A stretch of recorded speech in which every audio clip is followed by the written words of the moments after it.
Hello, my name is Noemi Caballero Rodriguez, and I'm going to go over the information assurance plan for Lopes Manufacturing. So right off the bat, we have the table of contents. So I will be covering the executive summary, key definitions, an introduction to what the information assurance plan will be, as well as its objectives, the roles and responsibilities per team, critical assets, applications, and resources the Lopes Manufacturing Organization has, and then the risk assessment that should be conducted, as well as the ongoing vulnerability assessments and how this will essentially reduce risk.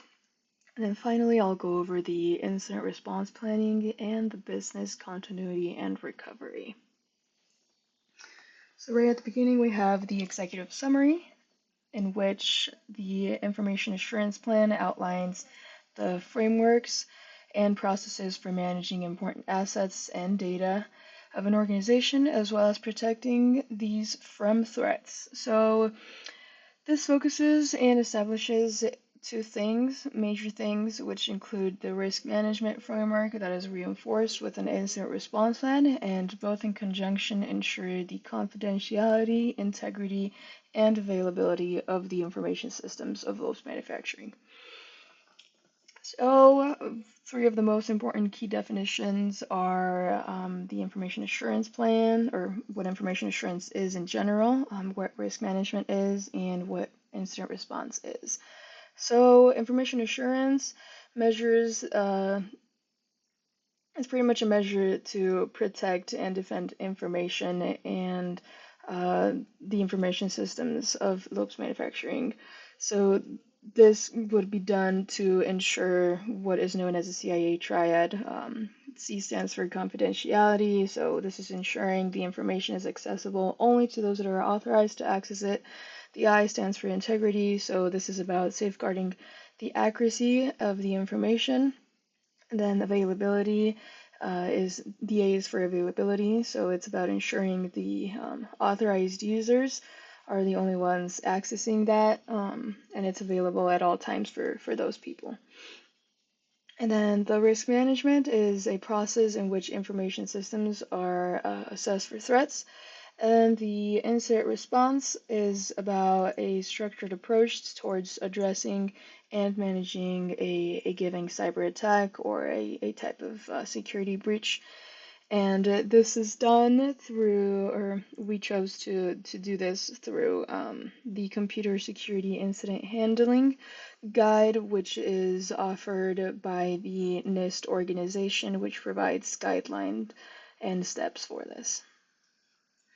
So the introduction is more about what the purpose of the information assurance plan is, and pretty much the purpose is to establish a risk management framework and an incident response plan. As I said, the risk management is a process for assessing the threats. So this would involve an identification of such threats, an analysis of how bad they are, per se, and then mitigating such threats. Then for the incident response plan, it's very much based on the guideline provided by NIST. So there's steps, and these general steps are preparation, detection and analysis, containment, eradication, and recovery from a given incident or security incident, and then a post-incident activity to that security incident. So the main objectives of these two things for the Lopes Manufacturing Company is to ensure the security of the assets in the organization. So this would be done through developing security policies that every employee has to comply to, as well as implementing access controls and updating current security protocols to improve the security standpoint of the organization. And then the next objective would be to mitigate present or already existent risks and vulnerabilities, and this would be done through conducting a risk assessment initially, but also regularly as these risks and vulnerabilities are mitigated. And then another way of doing this would be through the implementation of security solutions and technologies that do this automatically, that mitigate these vulnerabilities. And then the third objective is establishing an incident response plan in which a team is created, procedures are established, and training is conducted. So in the roles and responsibilities, there are three major teams that are involved when handling an incident, and that would be the Security Operations Center, also known as a SOC, the Corporate Security Team of an organization, as well as the Incident Response or IR team. So the SOC is dedicated to providing a real-time response to live threats, as well as triaging them in addition to active investigation on these threats and communicating these threats and found security events to teams like corporate security or incident response, depending on the level of severity. And then the corporate security team is invested in implementing security protocols to prevent security events or breaches from even happening in the first place. And this is done through creating those security protocols, creating training content for employees, and also reviewing the security incident reports that are created from the SOC team. And then the incident response team is dedicated to conduct investigations after or during a security event occurs, and they are also very much in contact with the Security Operations Center, as well as just conducting passive investigations on the environment. So the critical assets of the Lopes Manufacturing Organization include servers, databases, and network infrastructures such as routers, switches, and firewalls. And this is just to keep the environment running. And some of the important applications that are implemented on top of these critical assets include Nessus software, which covers vulnerability scanning, and patching softwares, which very much cover the risk management aspect of this whole plan. And then the encryption applications are also used to just implement security in general. And then the most important resources in the Lopes Manufacturing Organization include just people such as the IT staff and the people in the SOC and IR teams, but also systems such as intrusion detection systems, which will prevent and mitigate live threats, as well as endpoint detection and response systems, which can also be used for containing and acting upon threats that are threatening an environment. So moving on to the risk assessment, there are three most important phases of what a risk assessment entails, and that includes the identification, assessment, and prioritization of a risk.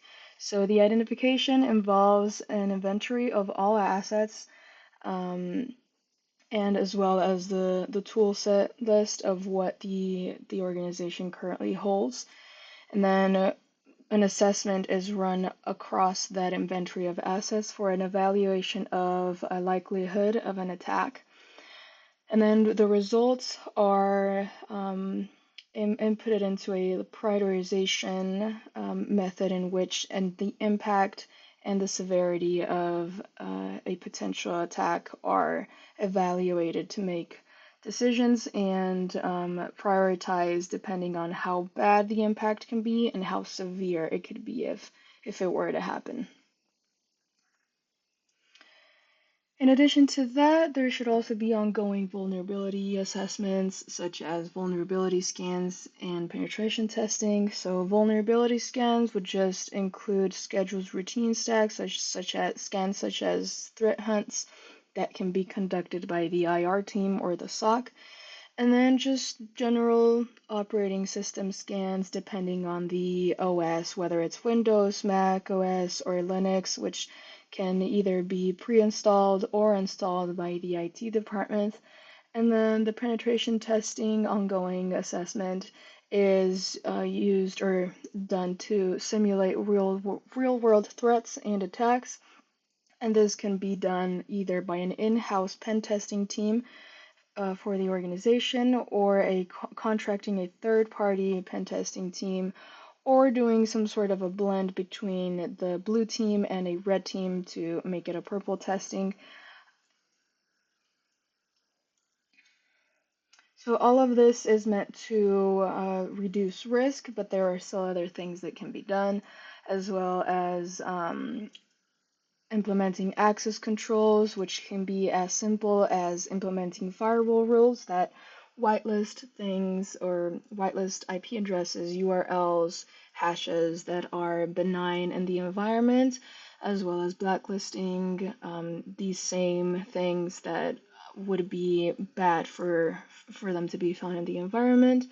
Also, as simple as implementing two-factor authentication to ensure that the users authenticating are that the identity they are professing.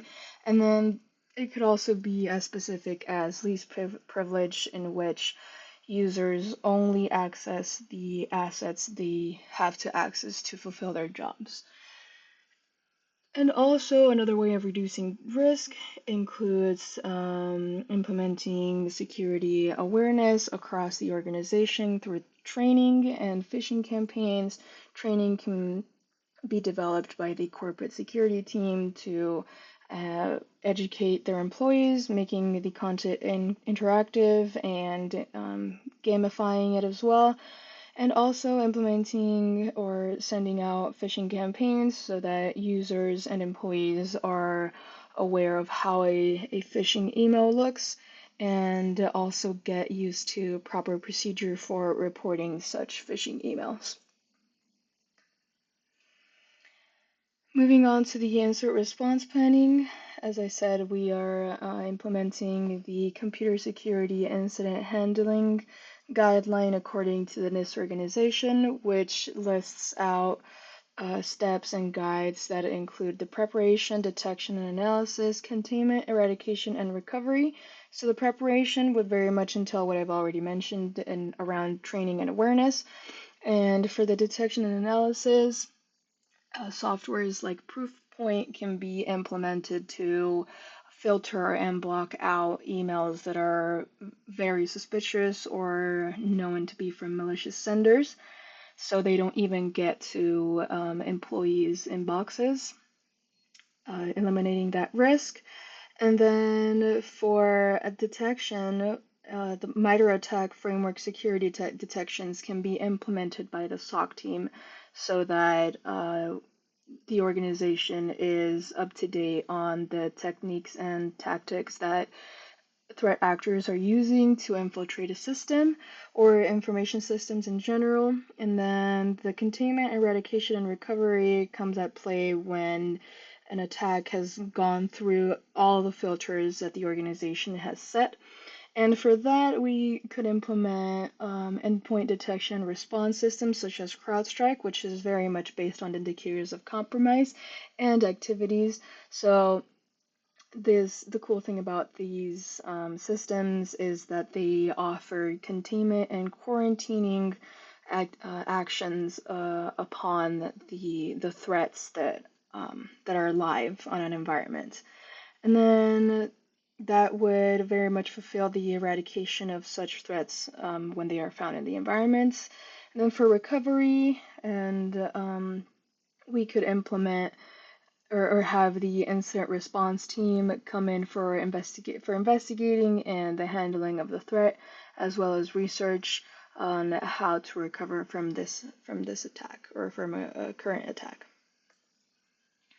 Then the fourth point on the incident response plan is the post-incident activity, in which there is a lot of reviewing and debriefing, and this would be per team or per role. So the whole purpose of this fourth step is to improve, and for example, in terms of a corporate security team, they would improve or redesign their training In terms of the SOC team, they would talk with their or management would talk with their security engineers on how they can improve the detections for a given attack. And then for the IR team, they would look at the response time. So how long it took them to respond, how long it took them to act on the live threat, and improve on investigations depending on whether it was on an endpoint or a specific user. And these are my resources. Thank you so much.